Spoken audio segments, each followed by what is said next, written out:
बिस्मिल्लाहिर्रहमानिर्रहीम। इय्याका नअबुदु व इय्याका नस्तईन।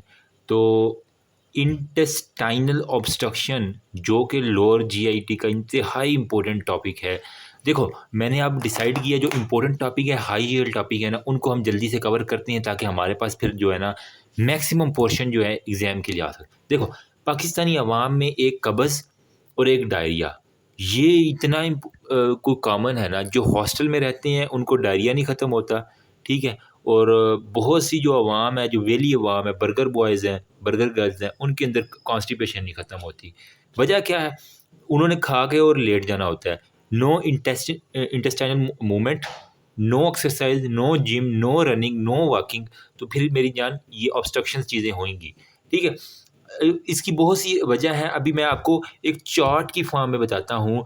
हमने सिंपल वे के अंदर 2-4 वीडियो के अंदर इतनी हैवी वाली ऑब्स्ट्रक्शंस करनी है कि आपको एग्ज़ाम के अंदर आपके पास टॉपिक आए और आप उसको पकड़ के चीर फाड़ दें। तो क्लासिफिकेशन और इसके मैकेनिज़्म की बुनियाद के ऊपर मैं इसको डिवाइड कर रहा हूँ, ठीक है। अब इसको हमने 2 मेजर जो है ना, हमारे पास 2 क्लासिफिकेशन है इसकी। या तो वो जो इंटेस्टाइन के अंदर जो रुकावट आई हुई है वो हो सकती है हमारे पास डायनेमिक, ठीक है।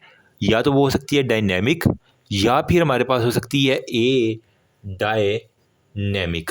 अगर आपके पास क्वेश्चन आ जाए ना ये ऑब्स्ट्रक्शन का, तो आप अगर मेरे वाले फार्मूले से लिखेंगे ना, तो मैं कहता हूँ इंशाल्लाह एग्जामिनर की आंख ब्लिंक करेगी कि वाकई बच्चा जो है ना वो कुछ करके आया है, ठीक है।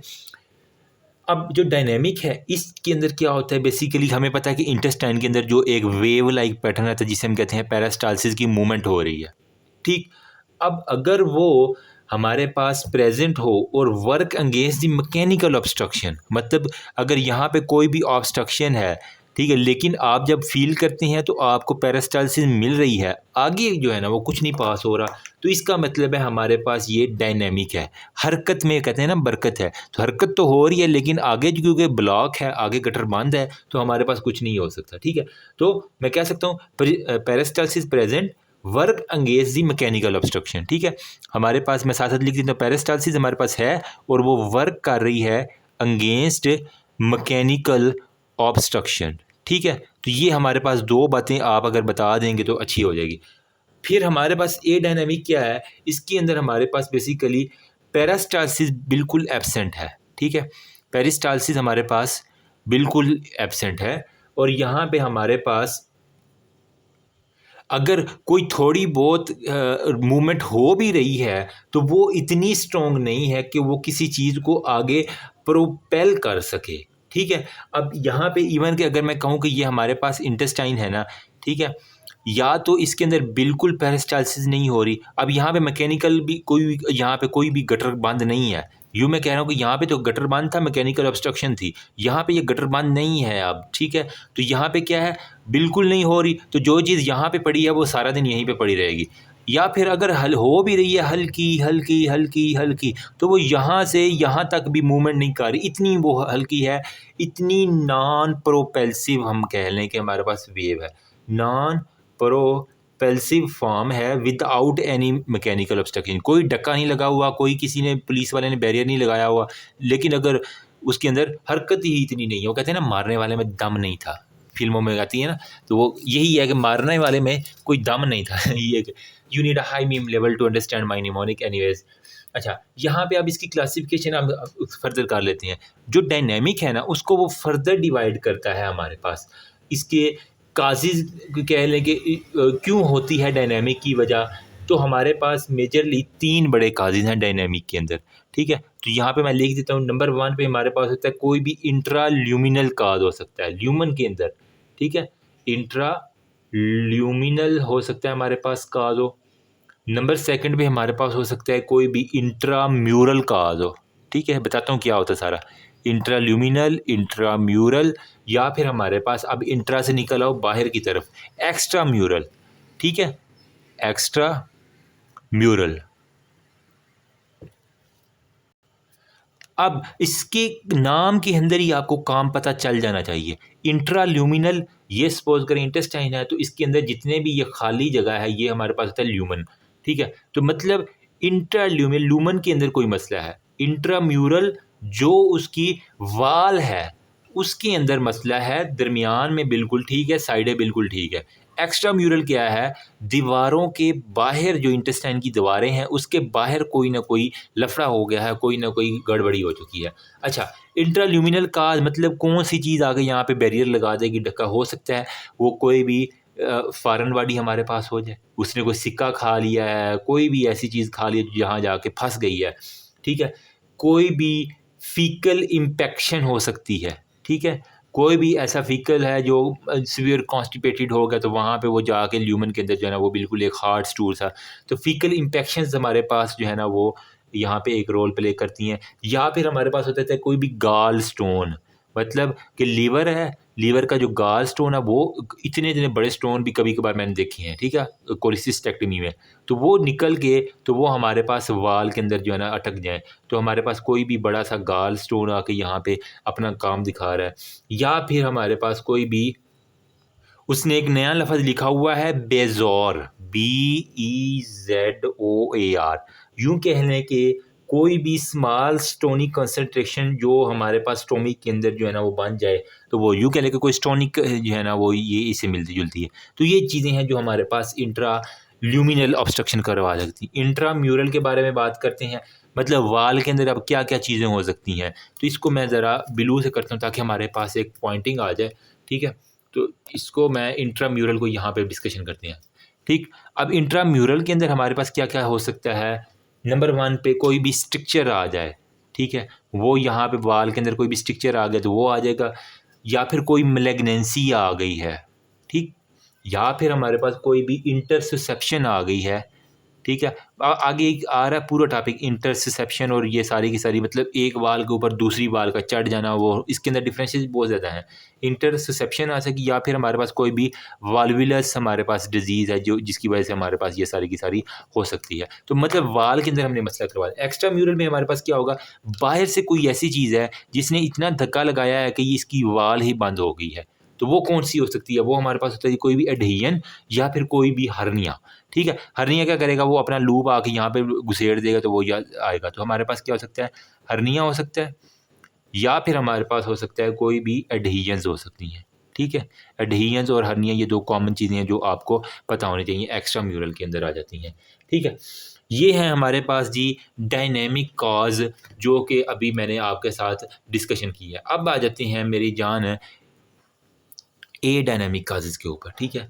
इसके अंदर हमारे पास होती है पेरिस्टल्सिस लेकिन बहुत कम या बिल्कुल ही नहीं होती। तो हमारे पास हो सकता है कि इसका कोई पैरालिसिस हो जाए, तो हमारे पास एक लफ्ज़ आता है पैरालिटिक इलियकस, ठीक है, ये हो सकता है। या फिर हमारे पास कोई भी सूडो ऑब्स्ट्रक्शन, मतलब एक्चुअल में ऑब्स्ट्रक्शन नहीं है लेकिन उसकी वाल इतना आपस में चिमट गई है कि वो हमारे पास एक ऑब्स्ट्रक्शन किसी के जो है ना वो सिचुएशन क्रिएट कर देती है, जिसे हम कह रहे हैं कि वो हमारे पास है जी सूडो ऑब्स्ट्रक्शन होगा, ठीक है। तो ये हमारे पास होते हैं ए डायनामिक।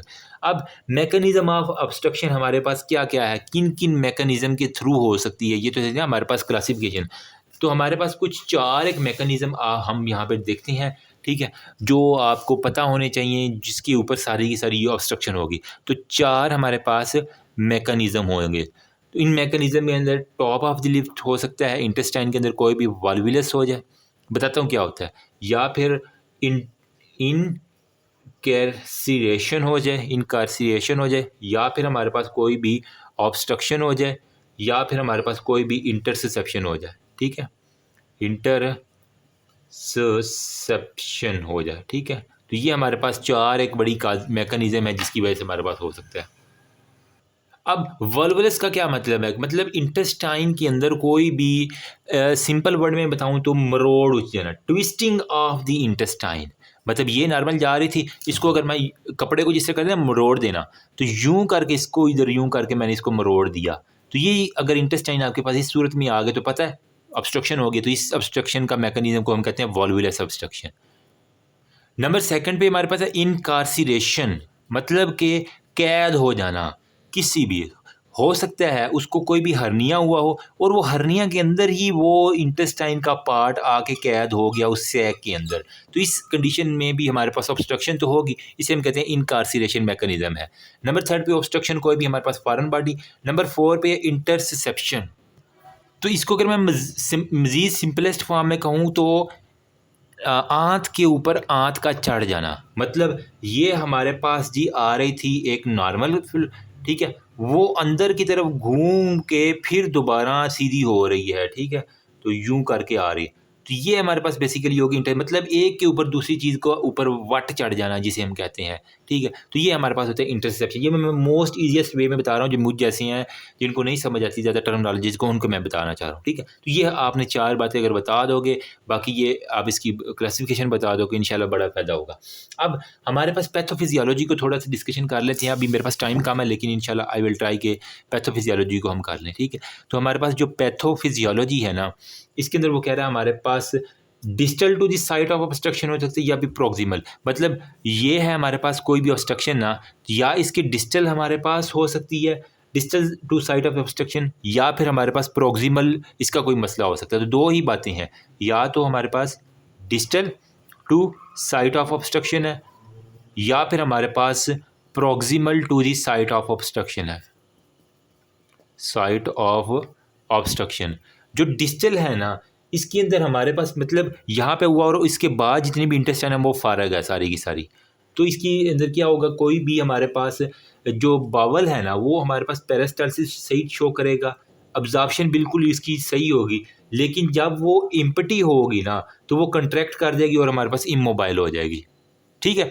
अगर तो हमारे पास distal to site of obstruction सारे का सारा मसला है, तो हमारे पास क्या होगा, वो बावल्स हमारे पास जो है ना वो शो करेगी नॉर्मल पेरिस्टाल्सिस, पेरिस्टाल्सिस उसकी बिल्कुल ठीक हो, क्योंकि यहाँ पे ऊपर तो सारी पेरिस्टाल्सिस ठीक चल रही है ना, ठीक है। तो पेरिस्टाल्सिस आपको बिल्कुल ठीक मिलेगी और हमारे पास वहाँ पे अब्जॉर्प्शन भी बिल्कुल ठीक हो, उसको कोई भी विटामिन की कोई भी मिनरल की कमी नहीं होने आएगी। लेकिन लेकिन लेकिन जब ये खाली होगा, जहाँ पे खुराक नहीं होगी, तो फिर क्या होगी, वो चिपक के साथ मिल जाएगी आपस में, ठीक है। तो हमारे पास क्या होगा, एम्प्टी जब होगी तो वो हमारे पास बेसिकली कॉन्ट्रैक्ट करेगी और हमारे पास इमोबाइल हो जाएगी, ठीक है, इमोबाइल हो जाएगी और हमारे पास वो कॉन्ट्रैक्ट कर लेगी। तो ये हमारे पास ये distal to site of obstruction होगा।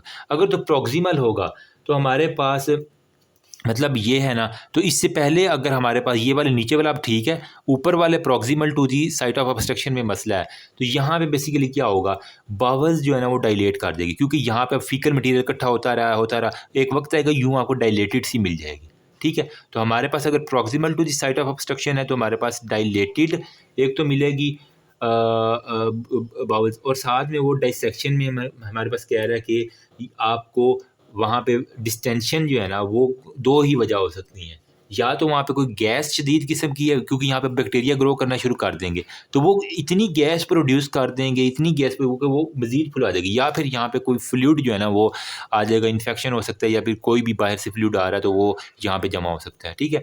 तो अब यहाँ पे दो चीज़ें आपने प्रॉक्सिमल टू साइट के अंदर आपको दो चीज़ें मिल सकती हैं, या तो आपको वहाँ पे गैस मिल सकती है, या तो आपको वहाँ पे फ्लूइड मिल सकता है, ठीक है। तो ये दो चीज़ें आपने देखनी है। अब अगर गैस की हम बात करें तो वो यहाँ पे कह रहा है कि जी इट इज़ वजह क्या है गैस प्रोड्यूशन की, तो हमारे पास कुछ एरोबिक और कुछ एनएरोबिक बैक्टीरिया हैं, ठीक है। तो यहाँ पे अब जब ये ऑब्स्ट्रक्शन है तो यहाँ पे बैक्टीरिया आके अपना हल्ला गुल्ला पार्टी शुरू कर दी है, तो वो उनमें से एरोबिक भी हो सकती हैं और कुछ हमारे पास एनएरोबिक भी हो सकते हैं, ठीक। और ये मिल के कौन सी गैस प्रोड्यूस करेंगे, नाइट्रोजन और हमारे पास हाइड्रोजन सल्फाइड जो है ना वो प्रोड्यूस कर देंगे, नाइट्रोजन और H2S ये नज़र आ रहा है, ठीक है। नाइट्रोजन और hydrogen sulphide HNH nitrogen sulphide होगा और बाकी हाइड्रोजन वो खुद देख लेना। अच्छा, फ्लूइड में हमारे पास क्या हो सकता है, कोई भी डाइजेस्टिव जूसेस हो सकते हैं यहाँ पे आ जाएं, ठीक है, क्योंकि अगर बहुत ऊपर से स्टोमिक है तो वहाँ से जितने भी जूसेस एज अ फ्लूइड आ रहे हैं ना, तो कोई भी हमारे पास गैस्ट्रिक जूसेस हो सकते हैं। बाकी ऑब्जॉर्प्शन फ्रॉम द गट जो है ना वो रिटार्ड कर सकती है, रिजल्ट हो सकता है वहाँ पे डिहाइड्रेशन बहुत ज़्यादा हो जाए और वो इलेक्ट्रोलाइट का इम्बैलेंस आपको दिख जाए, ठीक है। अब इसी ऑब्स्ट्रक्शन की वजह से उसका एक तो ओरल इंटेक कम होगा और डिफेक्टिव इंटेस्टिनल ऑब्स्ट्रक्शन होगी, loose of result of loss as a result of vomiting होगा, और बाकी हमारे पास जो ल्यूमन है उसकी सेकेंडराइजेशन होगी, वो सारी की सारी बातें बच्चों वाली, इसमें कोई इतना इशू नहीं है, ठीक है। तो ये अगर आप इंटेस्टाइनल ऑब्स्ट्रक्शन के बारे में बातें बताएंगे ना, तो इंशाल्लाह इस अगर मेरी कैटेगरी से अगर कोई आपको फेल कर दे तो मुझे आके फिर पकड़ लेना, ठीक है। आई ट्राइड माई बेस्ट कि जितना मुझे बेस्ट आता है ये 4 मैकेनिज़्म बता देने हैं, 2 इसकी क्लासिफ़िकेशन बता देनी है, डायनामिक की आगे फर्दर ये वाले बता देना है, इंटरनल ह्यूमन मतलब थोड़ा-सा अपने दिमाग के ऊपर ज़ोर दो, आप खुद ही लिख सकते हो कि वजह क्या हो सकती है। अपनी इंटेस्टाइन को फ़ील करो, ठीक है? और उसको पूछोगे यार तुम क्यों बंद हो सकती हो? तुम क्यों ज़्यादा खुल सकती हो? फिर यहाँ पे बता देना डिस्टल अगर वो चली जाए या प्रॉक्सिमल चली जाए, तो वो आप ईज़िली कहा सकते गैस वजह क्या है? कोई भी एनारोबिक नाइट्रोजन और हाइड्रोजन सल्फाइड H2S और N, ठीक है? तो ये हमारे पास आ सकती हैं। नेक्स्ट वीडियो के अंदर मैं करता हूँ क्लोज लूप जो है ना ऑब्स्ट्रक्शन, उसको उसके अंदर फिर हम क्लिनिकल फीचर्स जो है ना वो सारे के सारे डिस्कशन करते हैं। फिर हमारे पास सिम्टम्स क्या आ सकती हैं, रेडियोलॉजी क्या है उस ऑब्स्ट्रक्शन की, फिर हम बावल्स का डायमीटर कभी कभार पूछते हैं, और treatment of the acute intestinal obstruction वो देखते हैं। उसके बाद हम स्ट्रेंगुलेशन के ऊपर चलते हैं। ठीक है, तो नेक्स्ट वीडियो में आ जाए। Thank you.